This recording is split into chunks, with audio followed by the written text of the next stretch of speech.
இப்போது தாயகத்தை பொறுத்தவரையில் மழையுடனான ஒரு காலநிலை. ஆனா, இப்ப மழை அப்படின்னு சொன்னா நுளம்பு தான் எங்களுக்கு ஞாபகம். அப்படியாக இருக்கக்கூடிய ஒரு சந்தர்ப்பத்துல, ஐஸ்லாந்து நாட்டுல இதுவரை காலமும் நுளம்பே இல்ல அப்படின்னு கூட சொல்லியிருக்கிறார்கள். ஆனால் இப்போது நுளம்புகளை கண்டுபிடித்திருப்பதாக சொல்லப்பட்டிருக்கு. ஐஸ்லாந்து நாட்டினுடைய தலைநகரத்துக்கு அப்பால் இருக்கக்கூடிய ஒரு பிரதேசத்துல ஒரு நுளம்பை கண்டுபிடித்திருப்பதாக ஆராய்ச்சியாளர்கள் சொல்லியிருக்கிறார்கள். அந்த நுளம்பு ஐரோப்பா நாட்டை சேர்ந்த அப்படி என்று கூட சொல்லியிருக்கிறார்கள். ஆனால் ஒரு கேள்வி ஒன்று இருக்கிறது. இந்த ஐஸ்லாந்துக்கு எப்படி இந்த நுளம்புகள் வந்திருக்கிறது?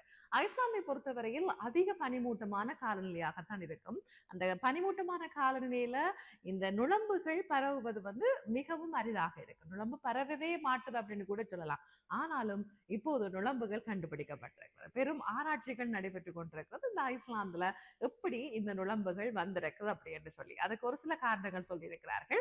இந்த வெயில் காலங்கள்ல கப்பல் மூலமாக இந்த நுளம்புகள் வந்திருக்கும் அப்படின்னு கூட சொல்லப்பட்டிருக்கிறது.